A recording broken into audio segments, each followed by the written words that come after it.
मराठवाडा पुरता हादरला. माणुसकीला काळिंबा फासणारी घटना. पत्नीचे खून करून पळून जाणाऱ्या पतीला पोलिसांनी पकडून ठोकल्या बेड्या.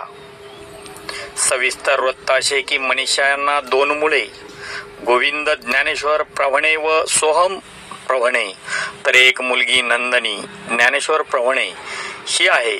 तर पती ज्ञानेश्वर दारू पिऊन राहत्या घरी नेहमीच आपल्या पत्नीला शिवीगाळ करून जीवे मारण्याच्या धमक्या देत होता व काल दिनांक 7/7/2024 रोजी रात्री तिचे राहत्या घरी आपेगाव येथे मारहाण करून खून करून पळून गेला.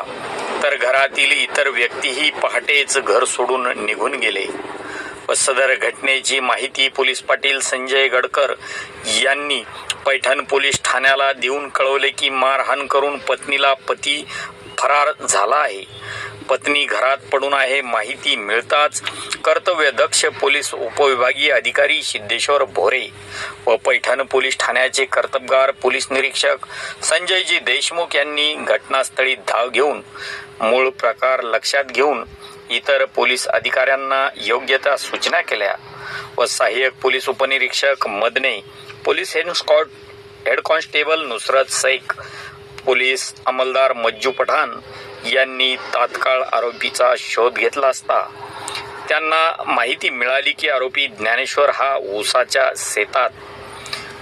शेताच्या बांधाने जात असल्याची माहिती पोलिसांना मिळाली व लगेच तात्काळ आरोपीच्या पाठीमागे चक्रे फिरवली व आरोपी ज्ञानेश्वर भगवानराव प्रभणे याला ताब्यात घेतले व वरिष्ठ सहाय्यक पोलीस निरीक्षक सिद्धेश्वर आर गोरे, सहाय्यक पोलीस उपनिरीक्षक मस्के, पोलीस हेड कॉन्स्टेबल पुरी, पोलीस अंमलदार तांबे यांनी घटनास्थळी परिसर सील केला.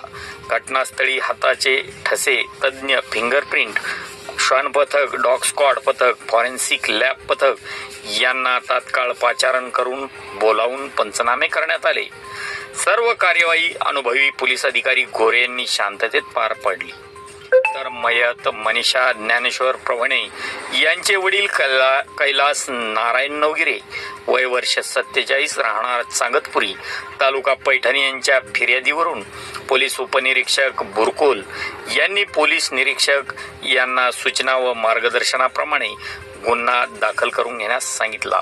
तर आरोपी ज्ञानेश्वर विरुद्ध गुन्हा रजिस्टर नंबर 271/2024 कलम 103/1, 115/2, 152, 151/2, 151/3 BNS प्रमाणे आधीप्रमाणे गुन्हा दाखल करण्यात आला. सदर गुन्ह्याचा पुढील तपास सहाय्यक पोलीस निरीक्षक गोरे हे करत आहेत. तर सदर घटनेत आपेगावचे सरपंच पोपट पांडुरंग आवटी व चांगतपुरीचे सरपंच साईनाथ होरकटे यांनी आपापल्या गावात व त्यांच्या नातेवाईकांना शांतता ठेवण्याचे देखील आवाहन केले आहे.